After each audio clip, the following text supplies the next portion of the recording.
What's happening, leaders, and welcome back to another episode of the Humble Leader Podcast, a podcast where we talk all things leadership and we talk about it with industry leading experts. I'm your host, Jeremy, and thank you so much for being here today. As always, if we're adding value to you, your life, your family, your organizations, please let us know by leaving a rating and review wherever you consume the podcast. Today, we're kicking off with part 2 of our Ted Lasso leadership series. If you haven't listened to part 1, I'm saying to stop where you are right now, go back, listen to last month's episode. There are 13 different leadership lessons that I took from the Apple TV series Ted Lasso, and I'm just sharing my take on those leadership lessons with you. So I hope you enjoyed part 2 of Ted Lasso leadership. Let's get into winning. Right? Ted Lasso was a soccer coach. He was a head coach of a team, so winning has got to be talked about at some point. Winning is an attitude. It's all in the mind. Winning is an attitude. An attitude is a powerful, powerful thing, especially when it comes to winning. It's not just about the outcome of a competition or achieving a specific goal. It's an attitude that permeates every aspect of our lives. Every aspect. Winning starts from within.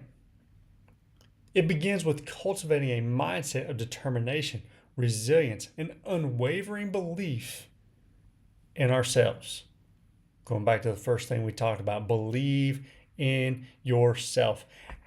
The attitude of winning is one that sees challenges as opportunities. Move to the pressure. Don't go away from it. Move to it. I just heard Doc Rivers, he's the coach of the Philadelphia 76ers. He said, move to the pressure, don't move away from it. Move to the challenges. Setbacks are stepping stones. Failures are lessons that we learn from. It's an attitude that thrives on belief. It's an attitude that thrives on the belief that if we have the right mindset and the effort, that success is not only possible, but it is inevitable. In every situation, the winner looks for a positive. They find the positive. They see the opportunities where others may see obstacles. They focus on the solution versus dwelling on the problem. That type of positive attitude not only fuels their own motivation, but it inspires everyone else around them. A winner's attitude is contagious. It's uplifting, and it creates an environment where everybody can strive to be excellent. Going back to my sports analogies, saw a documentary about the Redeem team, about the Olympic basketball team in the 2008 Beijing Games. USA basketball was kind of on a bit of a decline, and they weren't doing real well. They hired Coach K, Coach Mike Krzyzewski, to come in and take over as the head coach, and they brought in all these elite players. One of the players that they brought in to be a part of the team was Kobe Bryant. Kobe was an incredible competitor. He oftentimes kept to himself, to a point where they joked that he didn't really have a whole lot of friends in the league because he was just always about himself, because he just wanted to win. And it was a lot of his attitudes that kind of drove off others. But within this documentary that I was watching, they said that the team was in Las Vegas. They were practicing and working out for like a month in Las Vegas, and they had a night off, and they decided that they were going to go out. And so they all go out, they have a good time, but they're out all night, and they're coming back into the hotel at like 5 or 6 in the morning. And as they're getting on the elevator to go up to their room, when the elevator doors open, Kobe's stepping off the elevator. He's in basketball clothes. He's in gym clothes. He's going to hit the gym. He's going to work out before he hits the court and he starts to practice. Everybody else on the team went out, but Kobe did not, because he wanted to win. And everybody was like, oh, okay. And over the course of the next week, Nobody else went out. Everybody was up early. They were in the gym. They were working out, all because one person had the winning mindset, because Kobe had the winning mindset, and he wasn't going to walk away from the games a loser. And he set the tone. He set the example. He had the contagious attitude of winning and brought everyone else with him.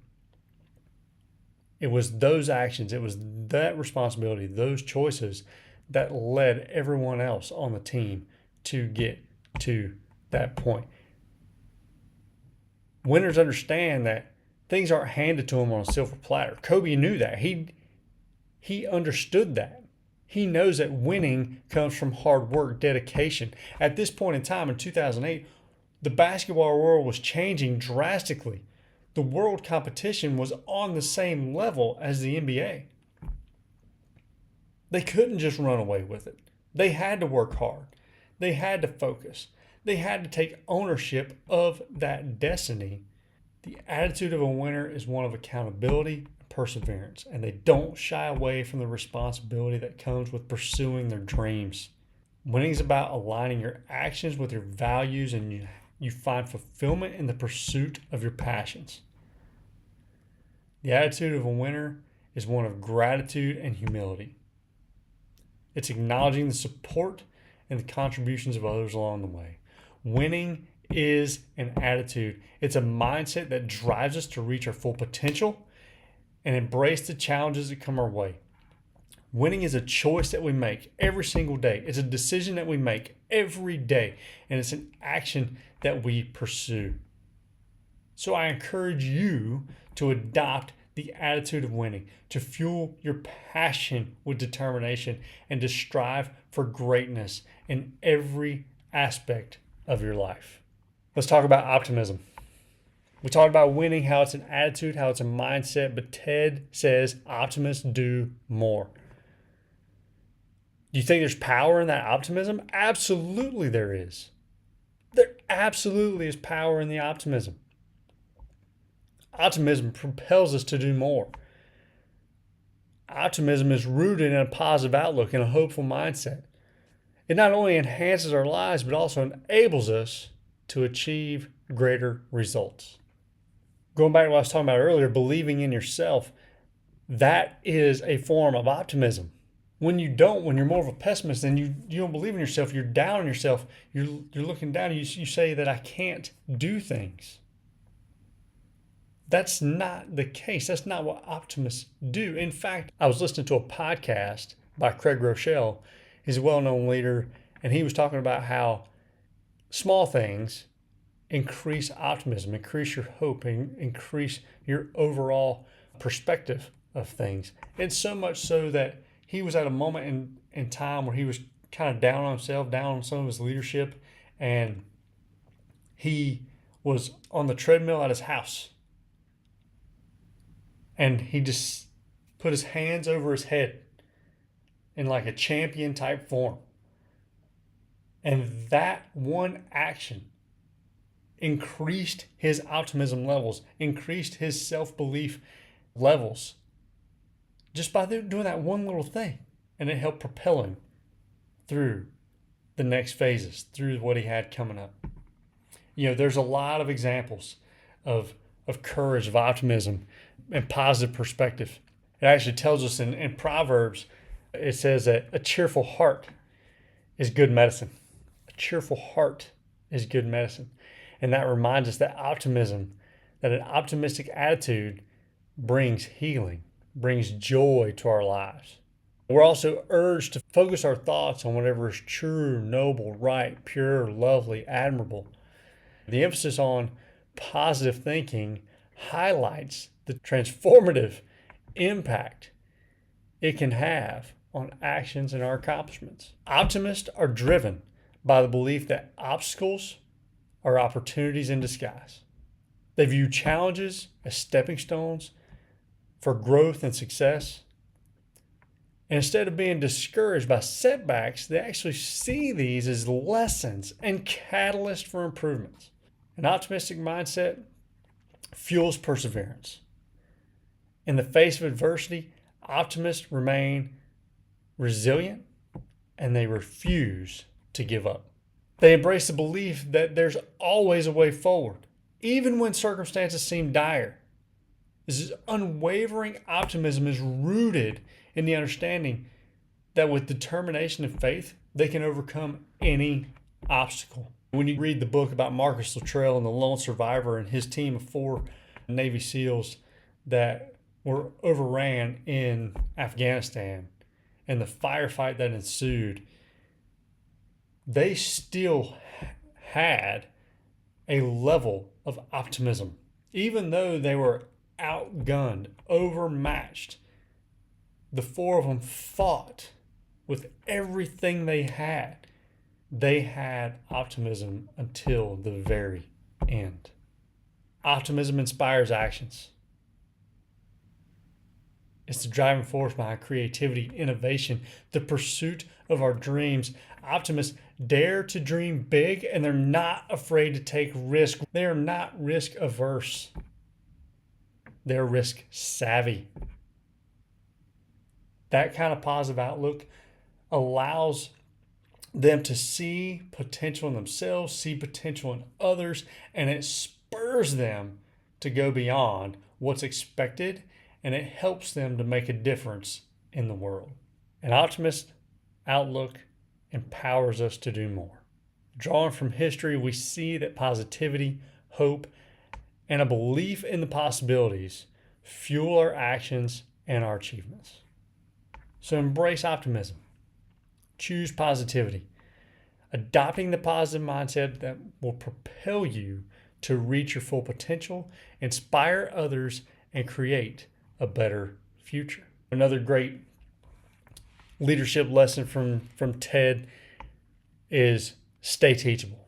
You have to embrace a mindset of continual learning and growth, not only because it enriches our knowledge, but also because it enhances our character and expands horizons. You have to be teachable. We're encouraged to seek wisdom and remain open to instruction. Going back to another Proverbs example, Proverbs 19:20 says, listen to the advice and accept discipline. And at the end, you'll be counted among the wise. Listen to advice and accept discipline.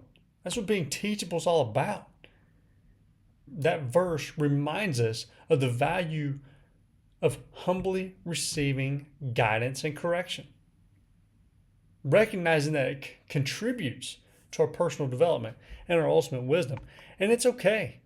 If somebody sits you down and has a conversation with you and gives you some constructive feedback and some constructive criticism, that's okay. They're doing it for your own good. I know I've had conversations where my boss has pulled me in and sat me down and said, hey, we need to talk about some things. Let's clarify your roles. Let's clarify my roles. He was right. I said, you're right. I overstepped some bounds there. Here's my thought process, though. And we were able to talk it through, and he understood why I did what I had done. And so it helped him grow some, but it definitely helped put the perspective back out there and help me understand where I need to be, what I need to be doing, how I need to be doing it. He wasn't taking a shot at my work ethic. He wasn't taking a shot at the products that I produce. He wasn't taking a shot at my integrity or anything else. He just said, you may have overstepped here. And let's talk about that. But he was doing it for my own good. Staying teachable cultivates humility. I realized I had gone just a bit too far, and he reeled me back in, which is great because that's where we need to be. We need to stay humble and have a level of humility in all things we do. It's an acknowledgement that we don't have all the answers and that there's always room for improvement when we're talking about being teachable. When we approach life with an open mind and a willingness to learn from others, we unlock all kinds of knowledge and experience that can shape our understanding of the world. I consider myself to be a generalist. I'm kind of an inch deep and a mile wide kind of guy because I want to know so much. I want to know a little bit about everything. There's so many possibilities out there, and it just makes, in my opinion, it makes me a little bit better because I'm getting more context, because I'm understanding the world from different views, different perspectives, different angles. Staying teachable requires active listening, genuine curiosity. It involves seeking out different perspectives, challenging your own biases, embracing diversity of thought. Because by doing so, we expand our understanding, we broaden our horizons, and we foster empathy and compassion for others. What if we weren't teachable? Think about some people that aren't constantly learning. What if doctors just did things the same way now that they did 60 years ago? We wouldn't be anywhere near where we are now. Staying teachable fuels growth, whether personal or professional. It fuels growth. It allows us to adapt to changes, circumstances, embrace new opportunities, new challenges, new obstacles. Again, I know I've been going back to Proverbs quite a bit as examples here, but here's another one. It says, trust in the Lord with all your heart and lean not on your own understanding. In all your ways submit to him, and he will make your paths right. The verse encourages us to place our trust in a higher power, surrender our own limited understanding, and it reminds us to remain open to guidance and wisdom. Staying teachable is not limited to academic or intellectual pursuits, not by any stretch of the imagination. It encompasses all areas of our lives: relationships, careers, personal development, professional development. I learn stuff constantly from my kids. I learn stuff constantly from my wife. They're always teaching me things, whether it's within relationships or gee whiz knowledge the kids will bring to me, a perspective that they bring that I just did not have. But I'm willing to listen, I'm willing to learn. When you are teachable, you're always seeking feedback. You are seeking constructive criticism. You are seeking and acknowledging your own shortcomings. You are being willing to make changes for the better. That's what being teachable is all about. So adopt a mindset of being teachable and recognize the value of humility, the value of active listening, and the value of a genuine thirst for knowledge. By remaining open to instruction and seeking wisdom from diverse sources, we cultivate the personal growth, we cultivate and enrich our lives, and we make meaningful contributions to the world around us. Something else Ted talks about within the series is be a goldfish. What does he mean by be a goldfish? He means if you do something wrong, don't let it define you. Don't let it define you. Forget it. Just like a goldfish within 10 seconds. Don't let something you did define you. Forget it and move on. Have a short-term memory. Our mistakes don't define us. It's something we did. It's not who we are. Too often, we dwell on our mistakes. We dwell on them. We allow them to consume our thoughts. It hinders our progress, those mistakes that we make. But if we choose to be a goldfish and have a short-term memory, forget that stuff, then we let go of the weight. We let go of the weight of our errors and embrace the freedom to start anew. We learn from our mistakes. We make amends where necessary. And because we know that dwelling on those types of things only holds us back. Being a goldfish means living in the moment, living in the present moment, and focusing on the possibilities that are ahead. You're remaining optimistic. It means not allowing our past failures to define our potential future. Instead, we simply embrace the opportunity to learn from it, to grow from it, to transform from it.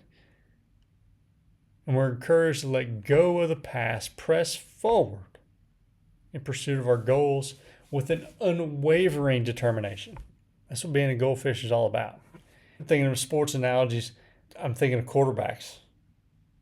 Quarterbacks, the great ones, when they throw an interception, they forget about it.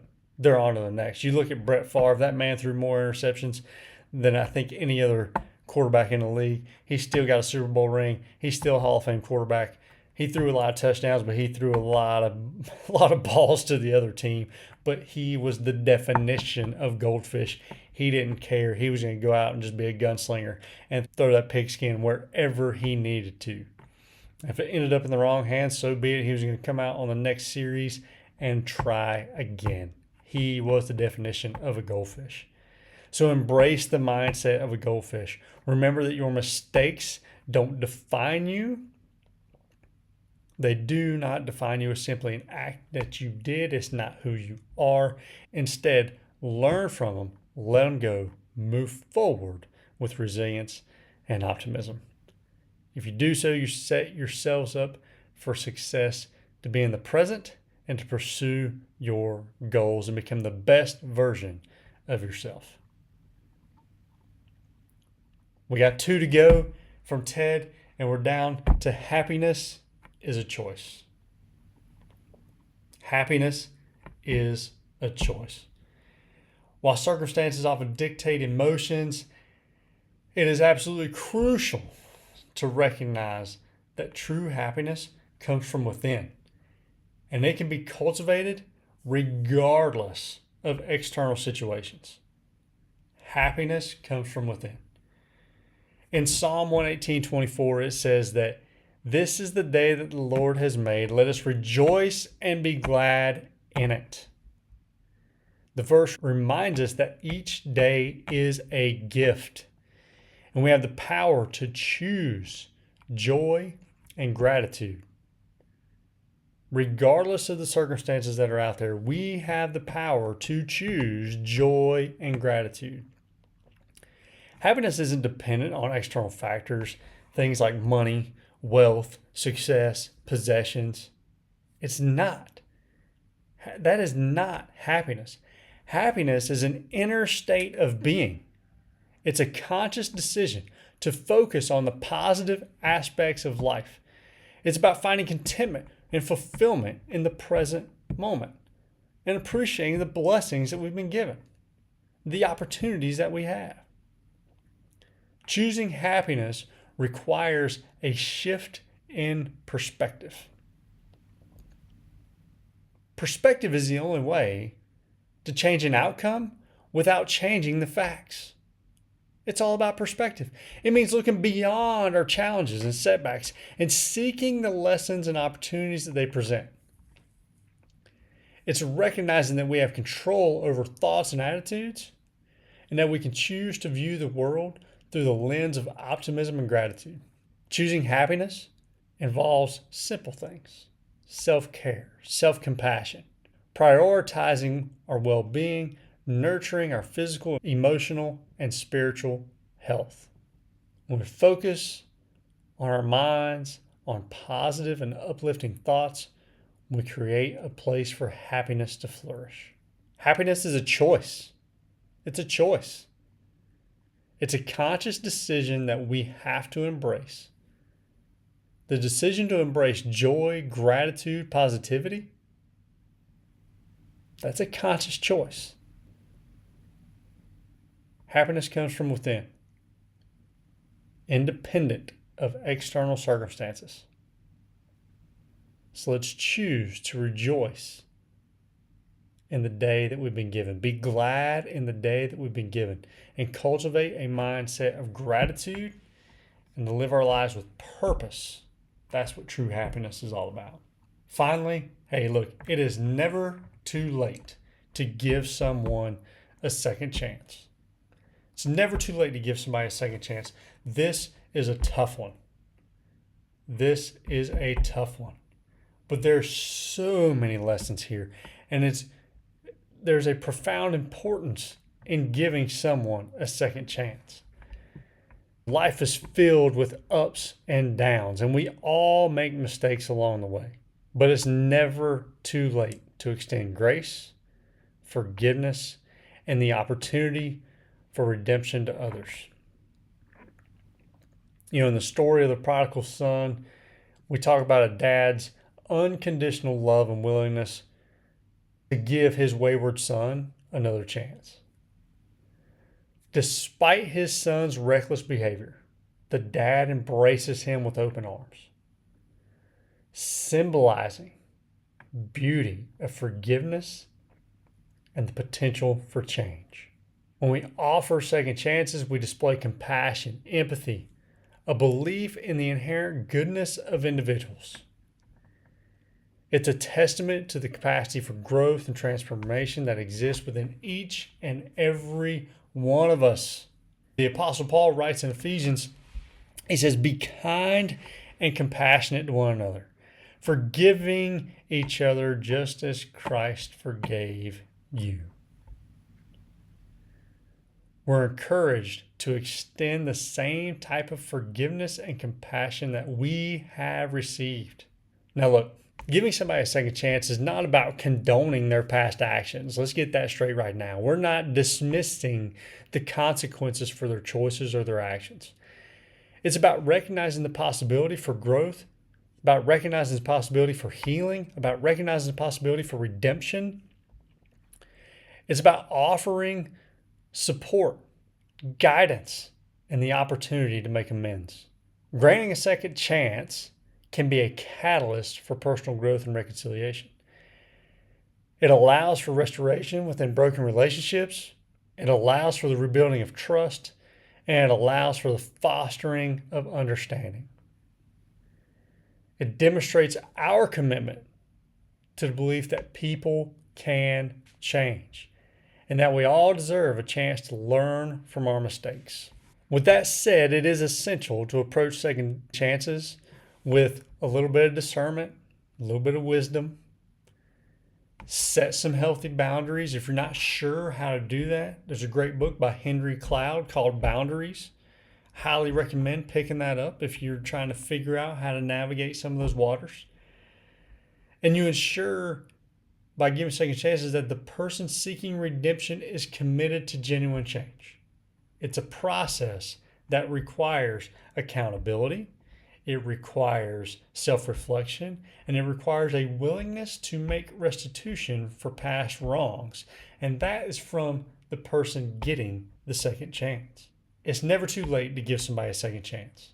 We all understand the power of forgiveness, compassion, redemption. We've all made mistakes. We've all needed a second chance at some point in our lives. So let's embrace and embody those values within our interaction with others.